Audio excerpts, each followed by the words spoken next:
Hello, you're watching World Insight. I'm James Chow, and thanks for joining us here in Beijing for this weekend half-hour program. As always, we bring you 30 minutes of the Chinese perspective on all the stories that count. Well, let's start with counting money. Money has always been a problem in recession for politicians and for ordinary people.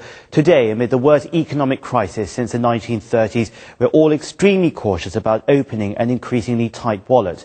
How much to spend and how to spend? Well, these questions bedeviled world leaders at the G20 Summit in London this week. Some say Wall Street is a ghost town. The ghosts stir a feeling of pity, a realization of opportunities forever lost. They linger and wonder when the bull will return. Many Europeans start the day with a newspaper. But this is likely to change. Good news hasn't come for a long time. And for those living in some developing countries, life has never been easy. And the economic downturn has them struggling harder than ever. They were banking on success at London. On Thursday, leaders of the world's 20 richest and biggest economies gathered to tackle the recession. This is the day that the world came together to fight back against the global recession. Not with words, but with a plan for global recovery and for reform, and with a clear timetable for its delivery.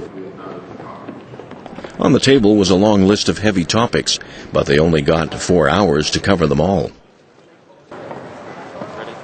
The talks went hard, given the divisions among members.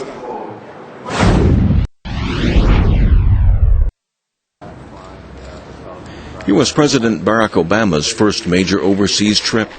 What gift was he bringing to British Prime Minister Gordon Brown?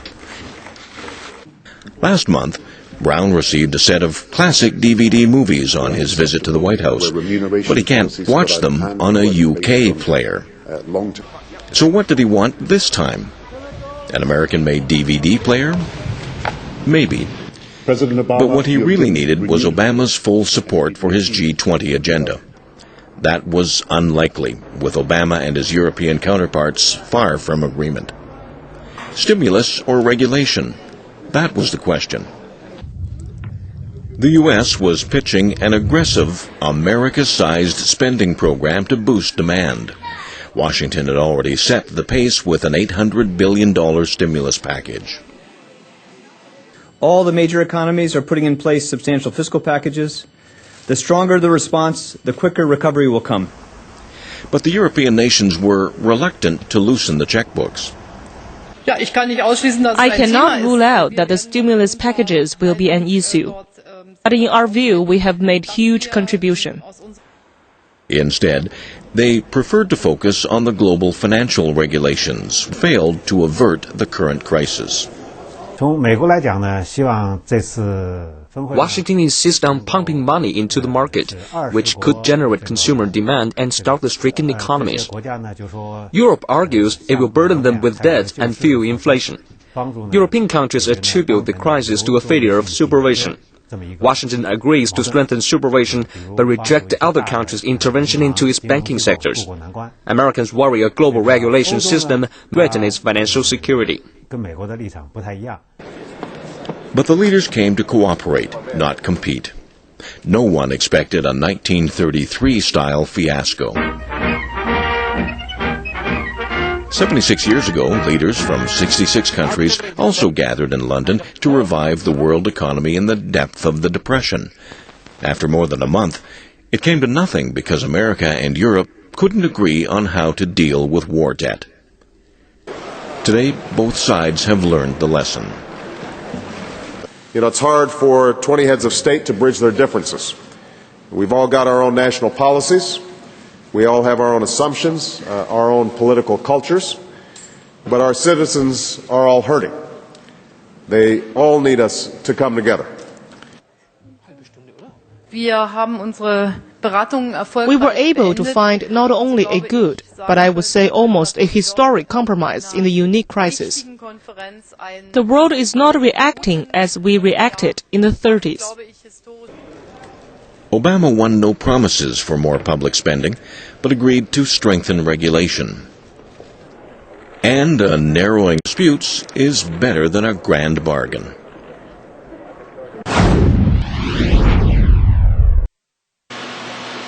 Uncle Sam needs spending money. As the printing machine kicks into high gear, dollar devaluation accelerates. Prices will soar, and bigger bubbles are forming. The U.S. created the recession. It's using every weapon it has to battle its domestic downturn. But what about poor countries?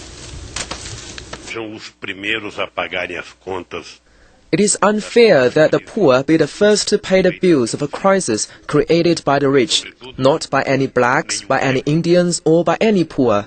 This is a crisis fomented by the irrational behavior of white and blue-eyed people.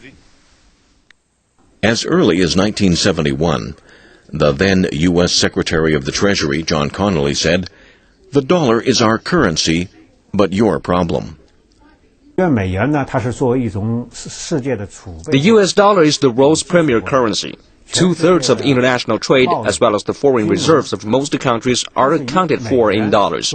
Massive money printing may hurt the dollar's value and other countries' economies. Developing countries are hurting badly. They want more help.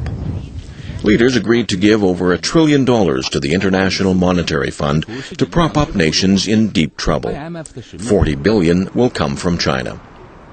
Developing countries also want more say in the global economic order. To that end, China demanded a restructuring of voting rights at the IMF.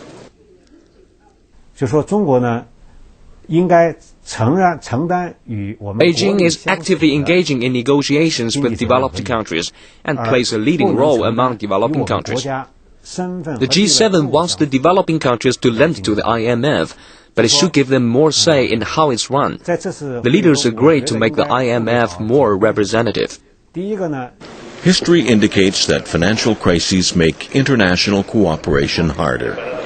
But it's the only way out. Collisions may be unavoidable, but they help ensure all sides are heard. The London Summit is part of a process rather than a catch-all solution. There's already talk of another G20 this autumn in New York. But what's really needed is to turn the promises into actions, because talk, like so much in this financial crisis, is cheap. Well, let's stay with this story because no one country alone can beat the economic monster. It's like a Chinese proverb that says, only when all contribute their firewood can they build a strong fire. With the world economy at its worst in 70 years, every nation needs to do its part to help rekindle hope. That's the end of this first story. Up next, a commercial break. And when we come back, we celebrate an anniversary as NATO turns 60.